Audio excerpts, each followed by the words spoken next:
This podcast is Challenging Opinions and is presented by William Campbell.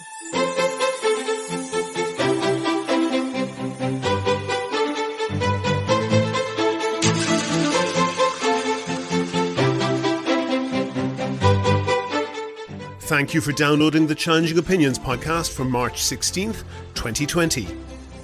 African Americans overwhelmingly vote, register and identify with the Democratic Party. But not all of them, as we're about to find out on this podcast.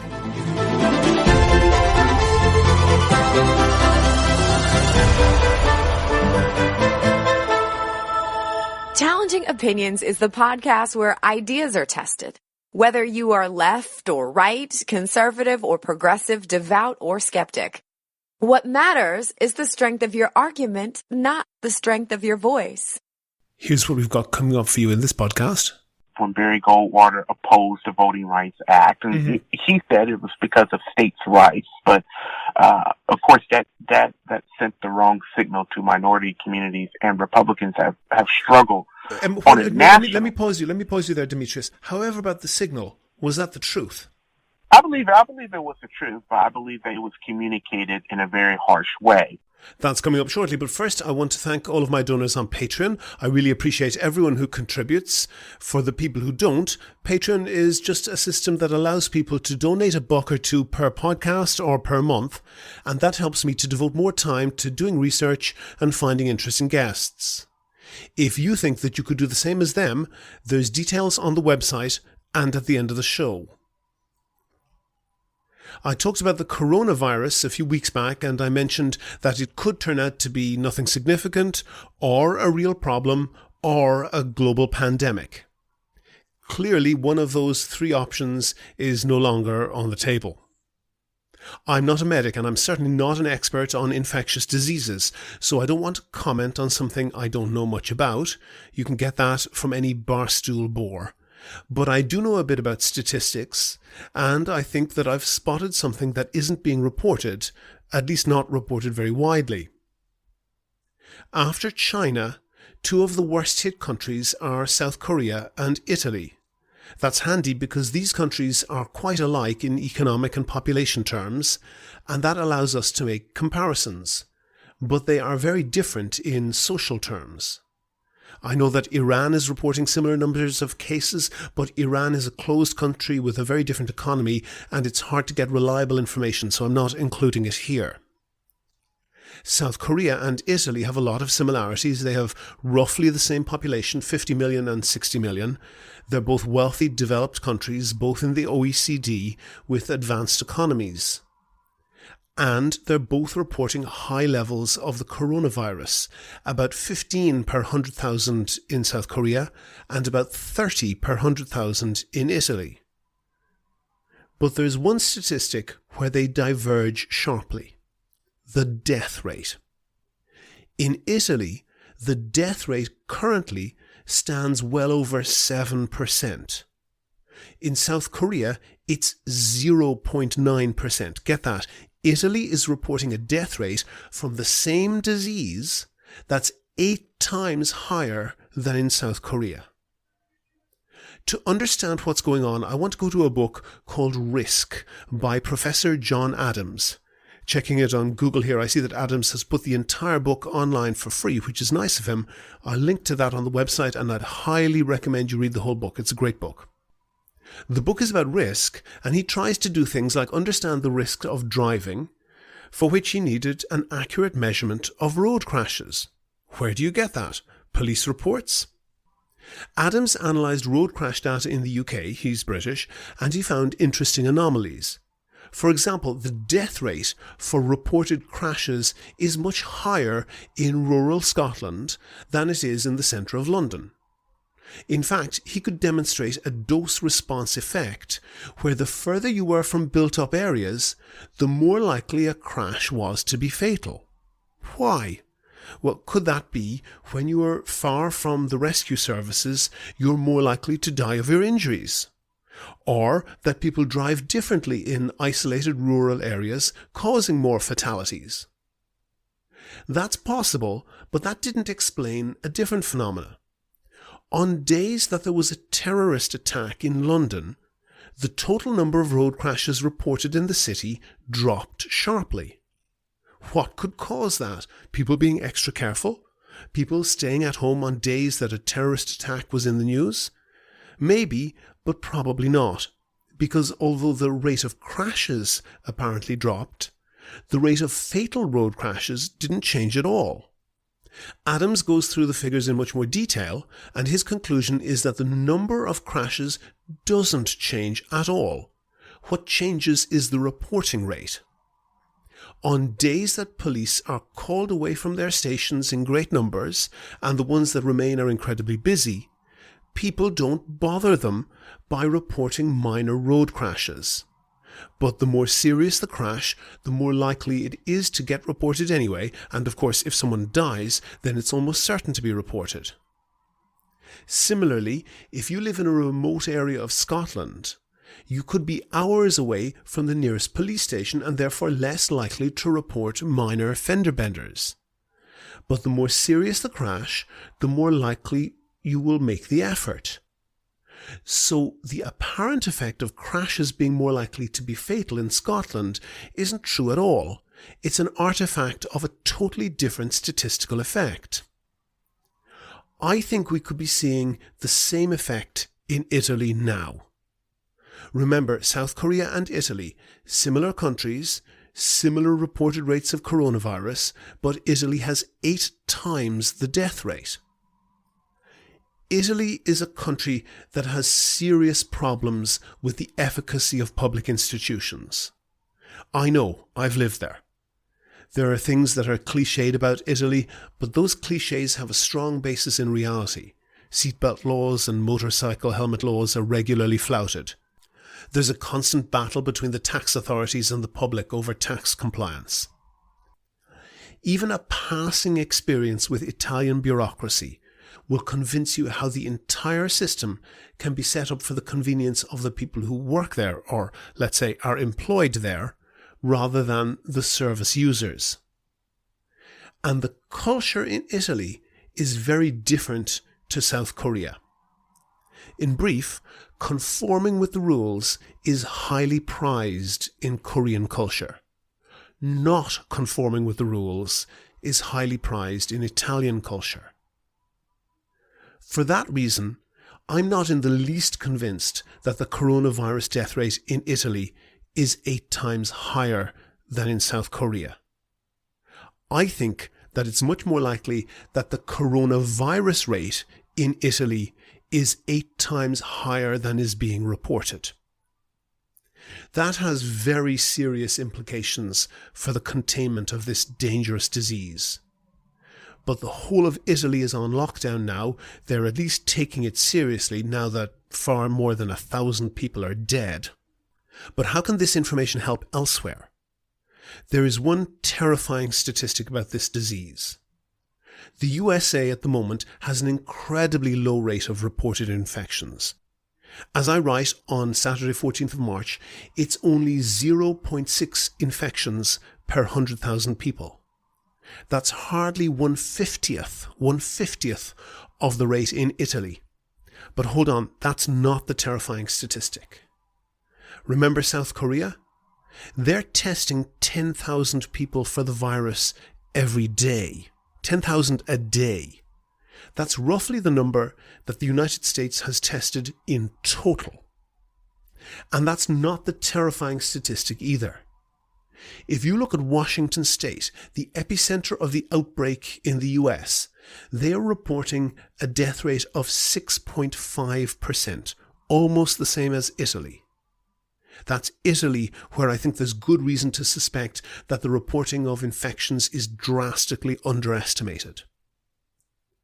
That could mean that there are thousands of infected people in Washington State and other states, a large portion of them who are or underinsured and afraid of the cost of going to the doctor, who are showing little or no symptoms and are afraid to miss a shift at a job they need to put food on the table. That 6.5% death rate, that's a canary in the coal mine. One last point.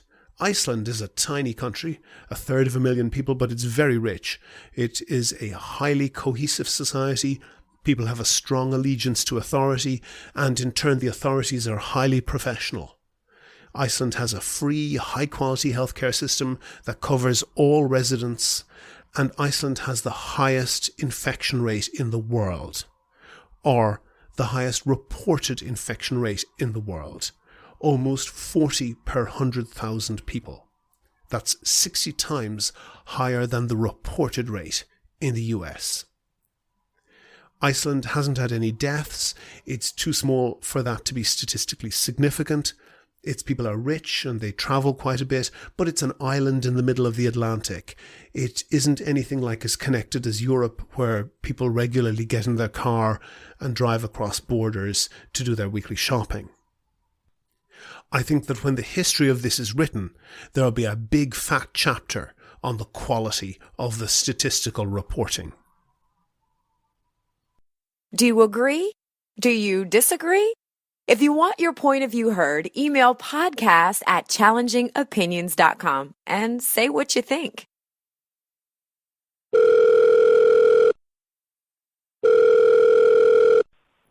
On the line, I have Demetrius Minor. Demetrius is a member of the National Advisory Council of the Project 21 Black Leadership Network. He's also an associate producer at the nationally syndicated Stacey on the Right talk show. His writings have featured in the Washington Times, on townhall.com, and many other places. Demetrius, do you feel that you're a member of a discriminated against, victimized, vilified minority, being a conservative in Black America? Well, first of all, it's a very interesting question. I don't identify myself as a victim. I identify myself as an American who is privy to opportunities that many people across the globe wish they had. Mm-hmm. Second of all, I definitely prefer policy to politics. My allegiance is not to the Republican Party. It's to conservative ideals and conservative principles. So I don't pledge allegiance to any party, Republican or Democrat. I think people who have blind loyalty to a certain political party only attribute to current day tribalism. And that is not healthy nationally or internationally. Mm-hmm. And I refuse to partake in that. Okay. But nevertheless, the Pew Research Center came out with research a few years back. They said that about 7% of African Americans identify as Republican, and African Americans are about 12% of the population. So that would mean Republican African Americans are less than 1% of the total population.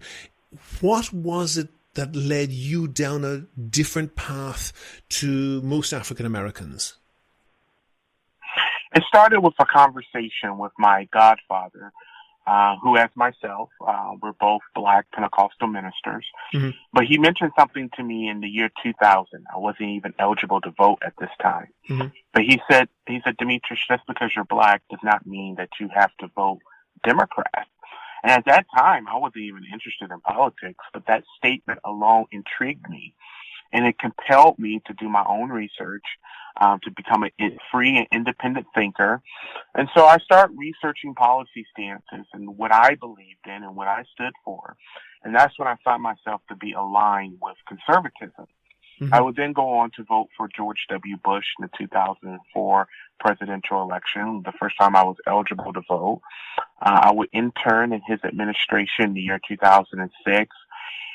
And so therefore began my political odyssey, in which I became a conservative. Mm-hmm. I'm a conservative because I believe in small and limited government, a strong and national defense because of my military background, with my father serving in the military for 20 plus years. Mm-hmm. And because of my Christian values, aligns itself with the conservative ideology. So that's sort of my background of how I became involved. Tell me, surely you're correct. You have clearly followed an ideological path there. And that's what you do. But you have to agree, that's not what most people do. Most people view politics more tribally, be it on the Democratic side or on the Republican side or whatever. Is it a bit lonely to have essentially switched tribe?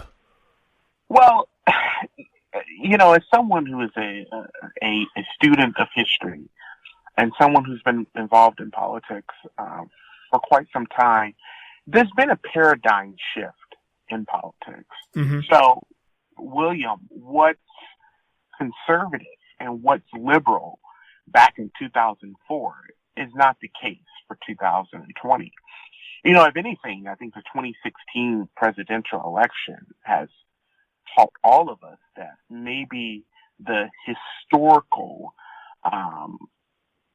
relevance of politics is no longer applicable to today's culture. Mm-hmm. And so, I myself as a conservative, I find myself still trying to find an identity, because what was once the compassionate conservatism that was proposed by George W. Bush in the year 2000 is no longer the credence in 2020. So I think many people are still on the journey to find their true identity in politics and culture in this new political century. Mm-hmm. Do you think that, however loyal the black vote has been to the Democrats, have the Democrats been loyal to the black vote?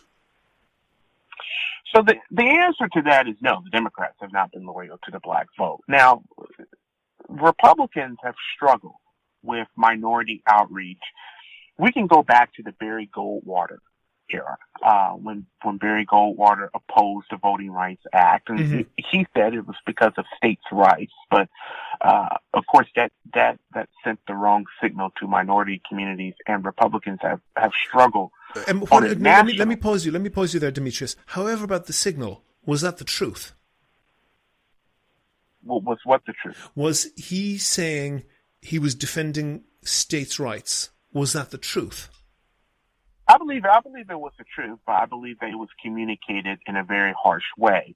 Now, for so long, do you think Demetrius? Because I want to drill down on this point with you, because there was a saying, and Italy, of course, was mostly on the losing side, but they switched sides very late in the war. They were mostly on the losing side of World War II. And at one point, they switched sides and joined the Allies, having been invaded by Germany. And somebody said that one night 20 million fascists in Italy went to sleep, and the next morning 20 million Christian Democrats woke up.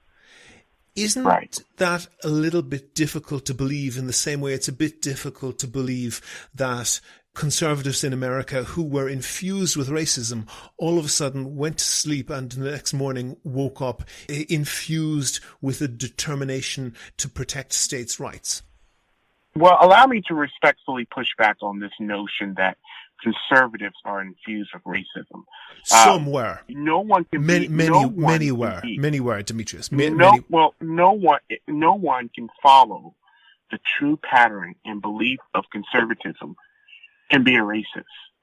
So there are some that pollute the meaning of conservatism.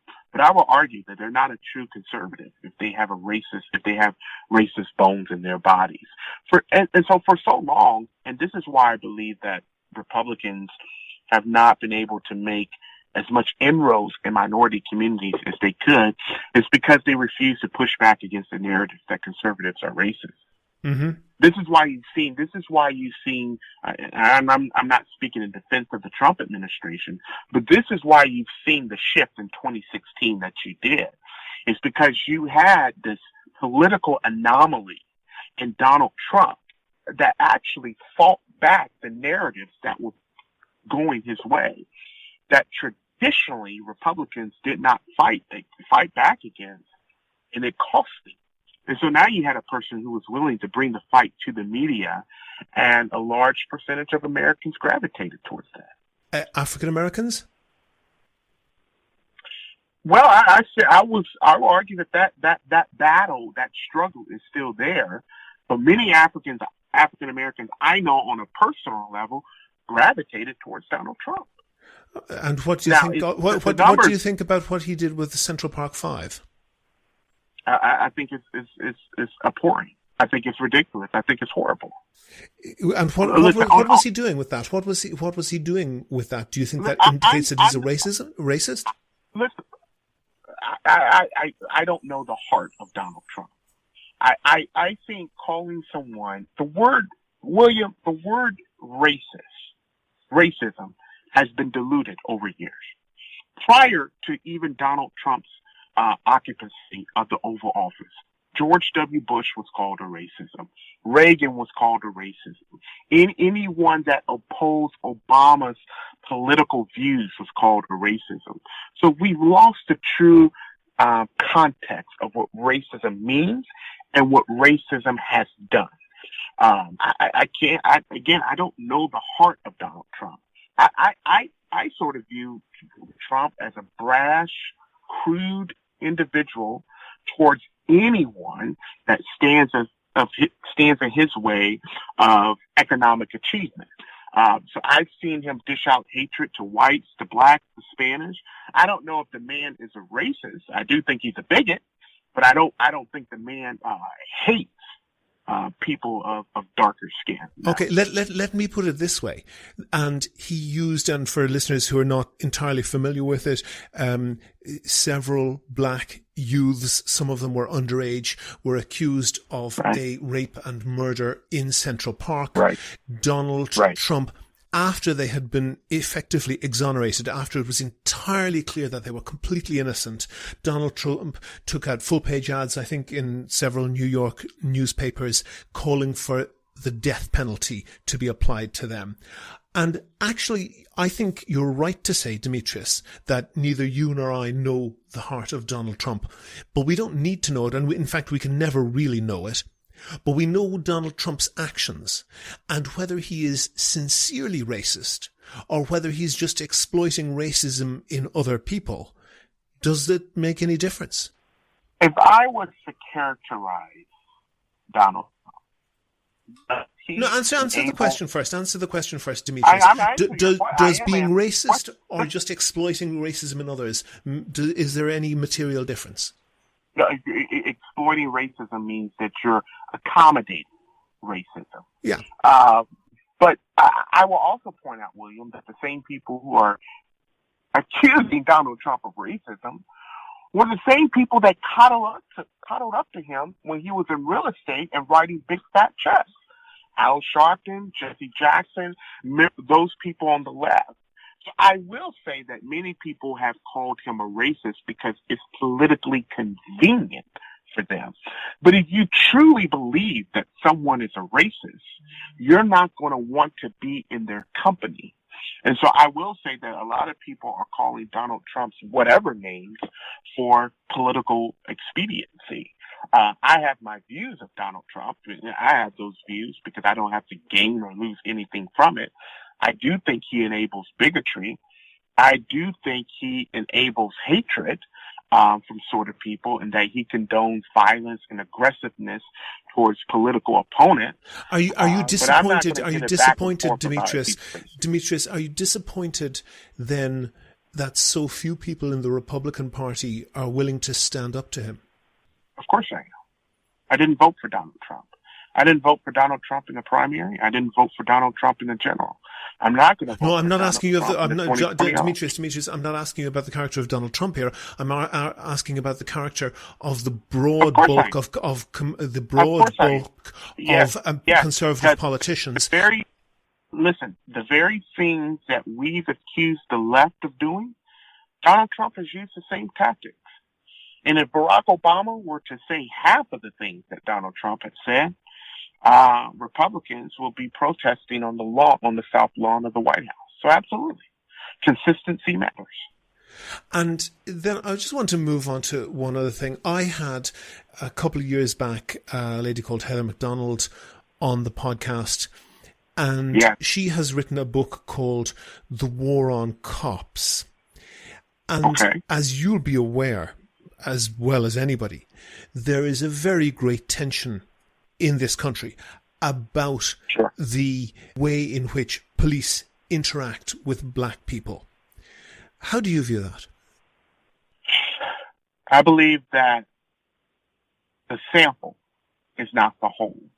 Mm-hmm. I believe that a few of the isolated incidents with law enforcement and some minority individuals is not the totality of minority encounters with law enforcement. Now, that doesn't mean that we don't have a problem. It doesn't mean that it shouldn't be addressed. But I think that the media tends to hyperventilate and focus solely on crimes, white versus black, because it attributes to our emotional and cultural divide. Mm-hmm. I don't believe that overall white officers wake up each day to go target young black men. I don't believe that at all. I believe that there are some police officers who struggle with aggression and their temper, and that's just towards anybody. However, I think that we need to continue to have conversations and solutions to make sure that these incidents do not happen on our watch. So I don't think that we should shy away from talking about race. Mm-hmm. I don't think we should shy away from talking about this very sensitive subject of law enforcement and minority communities. But I think we have to be careful. We have to be prudent and do our due diligence in not always pushing that narrative, because, it's a case-by-case basis. And what happens in Idaho is not the same for what happens in Florida. Each community is different, and I think we need to point out those differences. Sure, that's true. But, and perhaps you know more about this than me just from your own life, but let me float a theory past you. And in fact, I'll float it like an iceberg, because I think that sometimes the reaction to police killings of black men is the tip of the iceberg that's floating out of the water. And the great bulk of that iceberg underneath the water is what's really causing the antipathy. And I have experienced this myself, that black people, largely black men, have a very high rate of having low-level negative contacts with the police, of being stopped where it would seem like a white person would not be stopped, of being disrespected, spoken to in a disrespectful way, of minor stuff. And sure, that's not the same as being shot, but that happens to you a few times. That colours your view of police. And many black men feel that they are the much less serious examples of the much lower number of very serious incidents when somebody ends up dead. That most black men, when they encounter the police, don't end up dead, but they end up having a feeling that they are more likely to be treated badly. Do you think that's a reasonable thesis? I think it's reasonable, and there is some truth to that. However, it's also good for me to speak of my own personal experiences with law enforcement. I struggle to remember an encounter that I've had with a white police officer that was aggressive or that was disrespectful. Listen, I've received tickets in my life just like anyone else, but it's also because I was in the wrong. I've received breaks from officers who were white.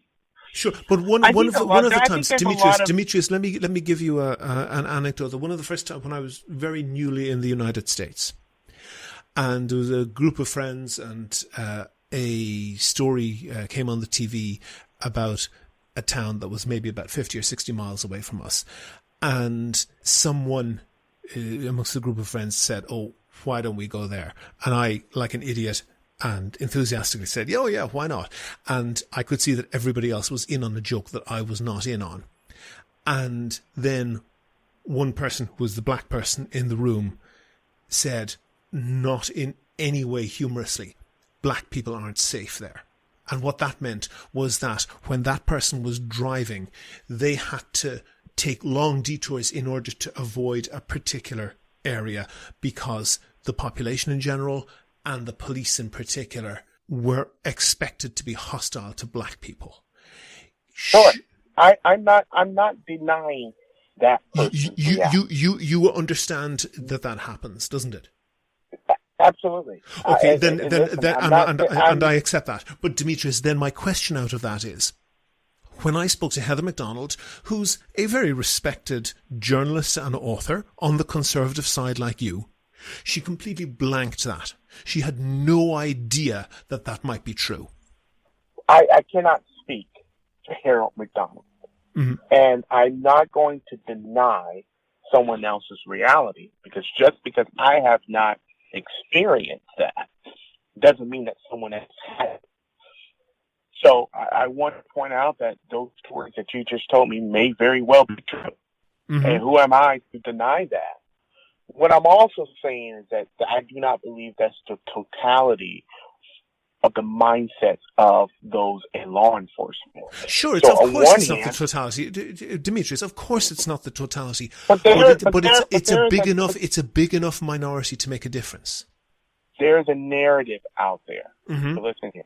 There's a narrative out there that the left is pushing, and that is that cops are looking to kill young black men. There's a war on black men, and I think we have to be careful with our hyperbole and our exaggeration of things, because what's not being reported is the black officers that have killed white people, or the black officers that have killed other black people.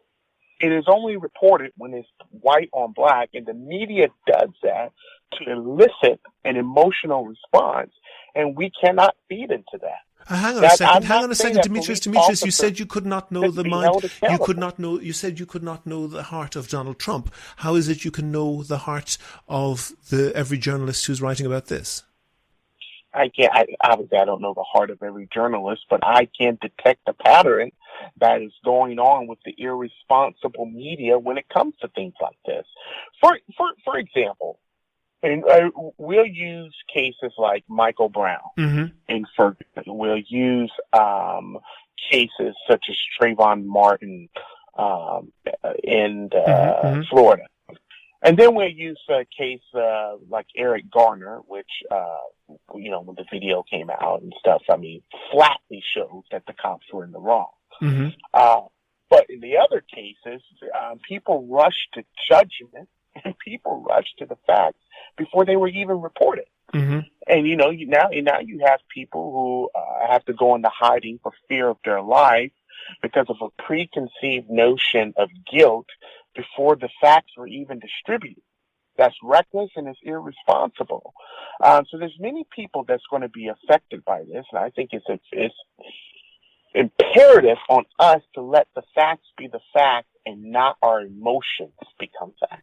I want to move on from that, Demetrius, although I completely agree with you that we should never be afraid to look the facts straight in the eye, and wherever the facts lead us, that's where we go. But I want to actually refer to another podcast that we did last year with a guy called Will Wilkinson from the Niskanen Center, and he was researching voting patterns, and one of the things that he has documented is that overwhelmingly the determining factor of whether somebody votes Democrat or Republican in the United States is the population density of where they live. And they can actually tell you exactly what the population density is above where somebody is almost certain to vote Democrat, below where they're far more likely to vote Republican. And the thing that he said about that is that voters are actually sorting themselves into places and to hang out with the people who are like them. How do you view that?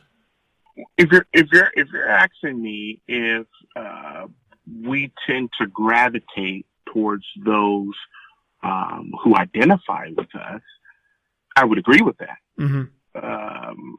As far as listen, I'm not a historian. I don't know about population density and all that. Mm-hmm. I will say I believe that people generally vote for those who they feel can relate to them.